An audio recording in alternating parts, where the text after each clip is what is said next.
It was late at night when the call came through, the kind of phone ping that stops you mid-bite, mid-breath, and demands your full attention. Journalists picked up their devices, editors leaned into their screens, and royal watchers around the world paused. They already knew the name, but this time, it wasn't about a wedding announcement or charity appearance. The news hitting feeds was far more consequential. Princess Beatrice and Princess Eugenie, the daughters of Prince Andrew and Sarah Ferguson, were reportedly preparing Bombshell memoirs, deeply personal books that would tell their side of the story, their truths, and in many ways follow in the footsteps of Prince Harry. For a family long accustomed to the polished and guarded world of British royalty, this was unprecedented, a moment when tradition collided with vulnerability, and private truth met global curiosity. The very idea of royal memoirs carries weight. It evokes images of elegant dining rooms, velvety halls of Buckingham Palace, and an institution built on protocol and discretion. Royalty isn't supposed to air its grievances or personal challenges in print. But in recent years, the established norms of what can be discussed and what is kept behind palace doors have shifted dramatically. It started as subtle cracks, small glimpses of human struggle beneath the tiaras. But with Harry's memoir, honest, raw, and unguarded, the precedent was set. The world would listen. And listen they did. Millions of copies sold, countless headlines, and seismic cultural conversation followed. But what does it mean when the cousins of a controversial royal step into the same terrain? Beatrice and Eugenie were born into privilege and public life, yet their path has always been different from the spotlight that follows William, Harry, or even their cousin Prince William. Their lives were a blend of royal expectation and private normalcy, shaped by childhood memories of palace gardens, school corridors, and the unmistakable reality of growing up public without the protection of anonymity. But unlike some family members who have embraced tradition wholeheartedly, Beatrice and Eugenie have cultivated a grounded sense of self, blending royal heritage with desire for independence and authenticity. Their mother, Sarah Ferguson, affectionately known as Fogie, carved her own unique place in royal history decades earlier, beloved by many for her warmth, candid spirit, and willingness to be open about her own struggles. That legacy of openness, combined with their father's complex history within the institution, provided Beatrice and Eugenie with a different kind of lens through which to view life, family, and public identity.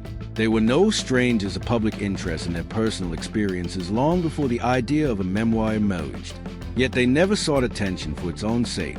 They lived their lives at the intersection of tradition and personal agency, and now they were ready to tell their stories. The motivations behind their decisions to write memoirs are as human as they are profound. For many people, writing a memoir is an act of liberation, a way to organize thought, reconcile experience, and create meaning from the fragments of a life lived under scrutiny. For Beatrice and Eugenie, it represents reclamation, a chance to share the chapters of their lives in their own words, rather than through the lens of tabloids, speculation, or second-hand narrative. It is an assertion of agency in a world where they have often been defined by royal expectation rather than personal intention. Much of the public's attention over the past decade has focused on the controversies surrounding Prince Harry and Meghan Markle, their media battles, candid interviews, and Harry's own memoir. That narrative, raw and unsparing in its honesty, resonated worldwide precisely because it lifted the veil on royal life in ways people had only imagined. But Beatrice and Eugenie bring a different perspective, one rooted not in rebellion, but in reconciliation. Their stories are not simply reactions to controversy. They are explorations of identity, family bonds, loss, expectation, and the search for meaning beyond inherited roles. Beatrice, the eldest, has always been known for her intelligence, determination, and desire to contribute meaningfully to the world. Her life has not been without struggle, from personal loss to the very public scrutiny of her wedding and marriage. Eugenie, on the other hand, combines artistic creativity with emotional depth, effortlessly balancing public support for charitable causes with quietly introspective spirit. As sisters, they share more than blood. They share experience shaped by visibility, vulnerability, and the challenge of forging identity in a world that is eager to define them. Their memoirs are expected to delve into those shared experiences and also highlight their distinct journeys, the subtle ways their paths intersect and diverge from family expectations. They will explore themes that resonate with many modern readers: the pressure of public perception, the negotiation between private truth and public image, the complexity of familial love, and the pursuit of purpose in a world that often equates worth with reputation. Writing a memoir is an intensely vulnerable act, especially when one's life has been lived, in part, for public consumption. It invites reflection on the choices made, the wounds carried, and the lessons learned.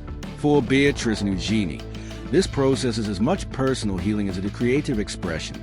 They are allowing themselves to be seen not as caricatures defined by headlines, but as women with depth, complexity, and emotional nuance. But inevitably, the decision to publish memoirs also raises questions about its impact on the broader family dynamic. Royal family relationships, for all their tradition and ceremony, are human relationships filled with joy, pain, conflict, forgiveness, and unresolved tension. A memoir can illuminate hidden corners of those relationships, deepen empathy, or sometimes intensify misunderstandings. The choice to share intimate reflections about family moments is not without consequence. It sparks curiosity, invites interpretation, and invites the public into private rooms that were once sealed by convention. Yet Beatrice and Eugenie do not appear driven by sensationalism. Their approach is grounded in sincerity rather than spectacle. Their voices, shaped by years of navigating public expectation and private longing, are poised to offer something that transcends gossip. They are storytellers, not just of incidents, but of emotional landscapes that many readers will find familiar. They will explore longing for authentic connection, the complexity of loyalty, the ache of disappointment, and the beauty of resilience. The cultural moment into which their memoirs are emerging is one of transformation. Audiences around the world have demonstrated a growing appetite for authentic narratives, stories that cut beneath surface impressions and reveal the shared humanity of individuals who may otherwise seem distant or unreachable. In this environment, the memoirs of Beatrice and Eugenie are not merely celebrity books. They are cultural texts that speak to collective experiences of identity, belonging, and self-definition in the face of expectation. In preparing their memoirs, they have likely worked with editors, advisors, and confidants, crafting narratives that balance candor with care, honesty with respect, and personal reflection with broader resonance. Writing about family, especially one that is both private and public, requires sensitivity. At times it demands bravery, at others it demands restraint. The balance between revealing personal truth and honoring the vulnerability of loved ones is a delicate one, and choosing how much to share and how is an art in itself. The sisters' decision to follow in Harry's footsteps does not necessarily imply conflict. Instead, it signals a generational shift in how royals engage with the public narrative. Where once silence was prized, now storytelling is valued. Where discretion reigned, vulnerability now finds space. This transformation reflects broader societal changes, a world where openness fosters connection, and where stories of struggle and growth invite empathy rather than judgment. As news of the memoirs spread, reactions ranged from excitement to speculation. Fans expressed anticipation, curious about what new insights the sisters might reveal. Pundits and commentators debated potential revelations, from behind-the-scenes family moments to personal reflections on identity and belonging. Some observers question how these memoirs might impact the perception of the monarchy or alter public understanding of the York sisters' roles. Others saw this as an opportunity for deeper understanding, a chance to appreciate the unique human stories behind royal titles and ceremonial roles. The timing of these memoirs, emerging after years of public reflection on royal life, suggests that Beatrice and Eugenie are claiming their own narrative space. They are not echoing others' experiences, but asserting their own voice. In doing so, they are inviting the world to see them not just as princesses, but as women within a life shaped by joy and struggle, expectation, and resilience. The act of writing and publishing a memoir is, in itself, a declaration of agency. It tells the world, this is how I remember, this is what mattered, this is who I am. In a lifetime shaped by external expectation, that declaration is profoundly meaningful. It is an affirmation of self-definition, an embrace of authenticity, and a gesture of generosity toward readers who find solace and solidarity in shared human experience. When the books finally hit shelves, the global conversation will likely be vast.